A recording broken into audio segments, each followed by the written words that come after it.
विजयनगर साम्राज्य।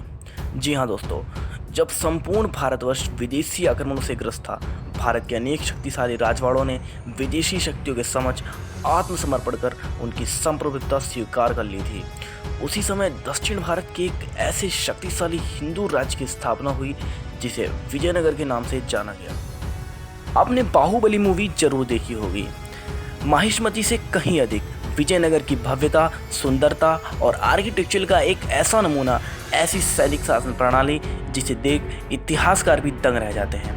और बाहुबली के समान ही एक ऐसे महत्वाकांक्षी शक्तिशाली राजा की बात करेंगे जिन्होंने विजयनगर साम्राज्य को अपने बल पर खड़ा किया। साथ ही हम आपको यह भी बताएंगे कि किस प्रकार से यह भव्य साम्राज्य एक समय बाद पूरी तरह से परास्त होकर मिट्टी में मिल गया और उसके भव्य किले खंडर में बदल गए। तो आइए जानते हैं अपने इस वीडियो में। विजयनगर साम्राज्य की स्थापना दो भाइयों हरिहर और भुक्का द्वारा 1336 में की गई थी। वैसे तो वह एक हिंदू राज्य था, परंतु वहाँ पर अलग अलग भाषा बोलने वाले और अलग अलग धार्मिक परंपराओं को मानने वाले लोग रहा करते थे। विजयनगर पर 3 राजवंशों का शासन था। पहला राजवंश संगम वंश, दूसरा सुलभ वंश और तीसरा तुलु वंश। विजयनगर को उभारने वाले महापराक्रमी राजा कृष्णदेवराय तुलु वंश से संबंधित थे। विजयनगर की सैन्य सुरक्षा नीतियों के समक्ष वर्तमान की रणनीतियां भी फीकी पड़ती हैं।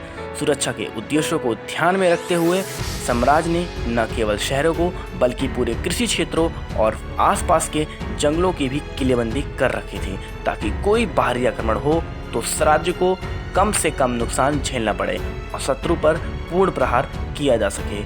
उन किलों की दीवारों की ऊंचाई इतनी अधिक थी कि शत्रु भी उन्हें पार नहीं कर सकते। विजयनगर की भौगोलिक स्थिति के विषय में सबसे चौंकाने वाला तथ्य तुंगभद्रा नदी की है। जी हाँ दोस्तों, यह विचित्र नदी उत्तर पूर्व दिशा में बहती थी। इसके आसपास पहाड़ियाँ ग्रेनाइट की थी जो शहर के चारों ओर एक करतनी का निर्माण करती थी और इस नदी के पानी का उपयोग कृषि को और बेहतर बनाने और जमीन की उपजाऊ को बढ़ाने के लिए इस्तेमाल किया जाता था। साम्राज्य में मंदिरों की एक ऐसी भव्य संरचना थी जिसे देख स्वयं आज के बड़े बड़े इंजीनियर और आर्किटेक्चर्स भी दंग रह जाते थे। शहर के सबसे ऊंचे स्थान पर स्थित एक विशालकाय मंच जिसे महानवमी डिब्बा कहा जाता था, जो लगभग 11,000 वर्ग फीट के आधार से 40 फीट की ऊंचाई तक था। इस मंच का प्रयोग दशहरा, दीपावली, दुर्गा पूजा और नवरात्रि जैसे अनुष्ठानों के लिए किया जाता था और साथ ही सैनिक अपनी सैन्य प्रदर्शन को दिखाने के लिए भी इसका प्रयोग प्राय किया करते थे।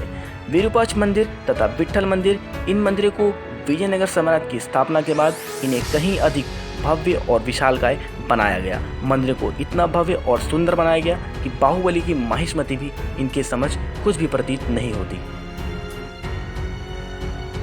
विजयनगर साम्राज्य का अंत महाराजा कृष्णदेवराय की मृत्यु के साथ ही हो गया था। उनके उत्तराधिकारियों को खुद के ही विद्रोही नायकों और सेनापतियों का सामना करना पड़ा। जिन लोगों पर महाराजा ने भरोसा किया था उन्होंने ही उनके साथ छल कपट किया और शत्रु से हाथ मिलाकर खुद युद्ध का ऐलान कर दिया।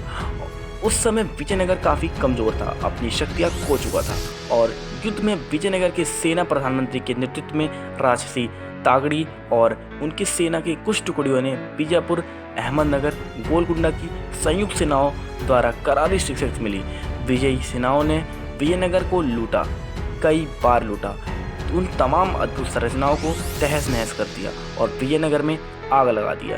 देखते ही देखते संपूर्ण विजयनगर मिट्टी में मिल गया और विजयनगर का इस प्रकार से अंत हो गया।